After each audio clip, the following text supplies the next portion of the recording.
आप सभी मित्रों का, सभी टीडीओ एनएचओ साहिबान का हार्दिक स्वागत है। आज मैं आपके सामने पुनः उपस्थित हुआ हूँ आईएफएमएस 3.0 के कुछ विशेष बातें बताने के लिए। आप सभी के बिल तैयार हो चुके होंगे और ट्रेजरी में लगभग पास भी कर दिए गए हैं, लेकिन फिर भी कुछ बिलों में कुछ कमियां रही थी। वैसे तो वे कमियां टेक्निकल लेवल पे रही थी, डीडीओ लेवल पर नहीं रही है। जिसमें अधिकतर तो ये है कि जीपीएफ शेड्यूल में अमाउंट है जो जीरो आ रहा है, और एलआईसी शेड्यूल किसी का शो नहीं हो रहा था। कई लोगों के बहुत सारे शेड्यूल्स हैं जो थे भी नहीं, या ऐसे थे जो ब्लैंक थे। कुछ डीडीओ ने है जो एब्सेंट स्टेटमेंट संलग्न नहीं किया, और कुछ लोगों ने जो इनकम टैक्स का डिडक्शन का सर्टिफिकेट संलग्न नहीं किया। इस कारण से कोषालय स्तर से बिलों को ऑब्जेक्शन करना पड़ा, और वो बिल ऑब्जेक्शन होके पुनः आपके डीडीओ की आईडी में आए हैं। तो जब ऑब्जेक्शन हो जाता है कोई बिल, तब आप कैसे पता करेंगे अपनी आईडी में कि आपका बिल ऑब्जेक्शन हो चुका है, और उसको कैसे रिमूव करेंगे? यह बात आज आपको इस वीडियो में बताई जाएगी। ये जब आप लॉगिन होते हैं, तब आपके देखिए ये जो माय इंफॉर्मेशन है उसमें बिल्स का एक ऑप्शन होता है। इसको आप क्लिक करेंगे। इसको आप क्लिक करेंगे तब यहाँ ट्रेजरी ऑब्जेक्टेड बिल्स का एक ऑप्शन दिया हुआ है। ये अभी नया आया है, कल ही चालू किया है। ट्रेजरी ऑब्जेक्टेड बिल्स पर आप क्लिक करें, तब आपको ऊपर है जो ये अवधि दी हुई है, इस अवधि में भेजे गए बिलों को, इस अवधि में हुए हुए ऑब्जेक्शन को शो करेगा। आप ये अवधि चेंज करके भी देख सकते हैं यदि आपके कोई पुराने बिल हैं तो। सामान्यतया ये एक दिन की अवधि होती है। ये देखिए आपके ये पुराने बिल इतने सारे जो है वो सारे ट्रेजरी से ऑब्जेक्टेड हुए। इन ऑब्जेक्टेड हुए बिलों को आप कैसे ऑब्जेक्शन रिमूव करें? मान लीजिए इस बिल को आपको ऑब्जेक्शन को रिमूव करना है, तो आप इस बिल के रेफरेंस नंबर पे यहाँ क्लिक करेंगे। तब आपको ये सारी चीजें शो हो जाएगी कि आपके बिल का ग्रुप का नेम क्या था, आपके बिल के रेफरेंस नंबर क्या है, आपका बजट हेड क्या है, आपका डीडीओ कोड क्या है, पे ईयर कौन सा है, पे मंथ कौन सा है, बिल का टाइप क्या है, उसका सब टाइप क्या है। ये सारी चीजें यहाँ शो होगी। फिर उस बिल में कितने व्यक्तियों का है जो ये बिल है, यह भी आपको शो होगा। उसका ग्रॉस अमाउंट, उसका नेट अमाउंट, ये भी यहाँ शो होगा। फिर आपके इसका बजट का क्या टाइप है, जैसे ये प्लान का है, स्टेट फंड का है, ये अमाउंट है, ये भी शो होगा। इसके बाद में ऑब्जेक्शन की डिटेल शो होगी आपको।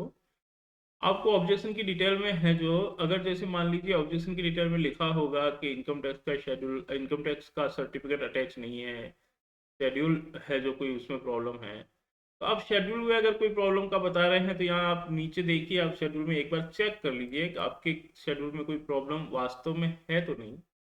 इस तरीके से आप शेड्यूल को चेक कर लीजिए। शेड्यूल को आप जब चेक करेंगे ना पूरा ही, तो आपको पता लग जाएगा। आप देख लीजिए कि देखिए इसमें एसआई का शेड्यूल आ गया, ठीक के बात है। इसमें जीपीएफ का शेड्यूल आ गया, ठीक बात है। इसमें आरजीएचएस का शेड्यूल आ गया, ठीक बात है। इस तरीके से इसमें तीन शेड्यूल आ गए हैं, जीपीएफ, एसआई और आरजीएचएस का। आप इनको डाउनलोड करके भी देख सकते हैं अगर ये कुछ छोटा दिखे तो। और अब ये प्रॉब्लम आज सॉल्व कर दी गई है। पहले शेड्यूल में सिर्फ नीचे साइन हुआ करते थे, अब सब प्रत्येक शेड्यूल पे ये आपके साइन शो होने शुरू हो जाएंगे। इसको आप आउटर से मिलान कर सकते हैं। ये आउटर को आप क्लिक करेंगे, आउटर पे क्लिक करके यहाँ देख लेंगे। देखो यहाँ भी तीन ही शेड्यूल बता रहा है, एस आई, जीपीएफ और आरजीएचएस का। इसका मतलब बिल ठीक था, लेकिन टेक्निकल मिस्टेक की वजह से आपका बिल है जो शेड्यूल में काउंट नहीं हुआ, और वो गलती से ऑब्जेक्शन हो गया है। तो आप इसमें रिमार्क्स लिख दीजिए कि नाउ शेड्यूल इज ओके, मान लीजिए आपके कोई एब्सेंट स्टेटमेंट या इनकम टैक्स सर्टिफिकेट नहीं लगाया था, तो यहाँ लिख लो आप absentee statement attached, income tax certificate is attached. Okay, और यहाँ आप रिमार्क्स में भी और कुछ लिख सकते हैं,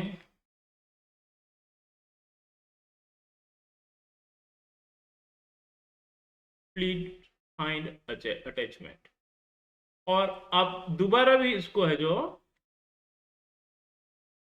कर सकते हैं, अटैच कर सकते हैं। मान लीजिए मैं एब्सेंटी स्टेटमेंट अटैच करता हूं, और यहाँ ब्राउजर बटन पे आप क्लिक करेंगे और एब्सेंटी स्टेटमेंट को आप सेलेक्ट करेंगे और ओपन कीजिएगा इसको, और लास्ट में यहाँ सबमिट का नीचे बटन आ रहा है, ये सबमिट के बटन पे आप क्लिक करेंगे। ये नीचे है बिल्कुल सबमिट का बटन, इस सबमिट के बटन पे आप क्लिक करेंगे और कंफर्म करके यस कर लीजिए। ओके,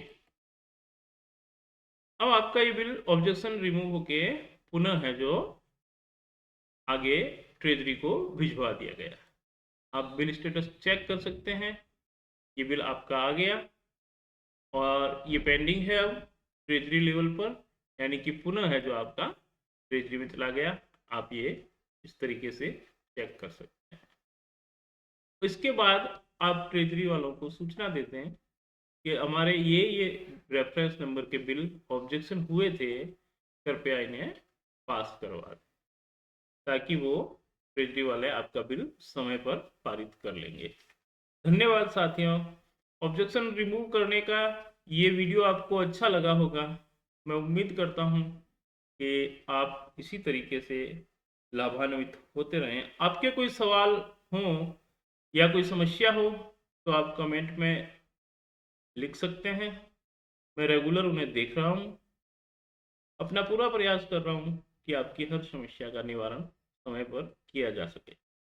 कभी कभी कम समय मिलने के कारण वीडियो अपलोड नहीं हो पाता, लेकिन कोई टेक्निकल समस्याएं होती है जो आपके स्तर की नहीं होती, तो उनके लिए आगे बात करके उनका सॉल्यूशन निकालने में भी व्यस्त रहता हूँ। धन्यवाद साथी।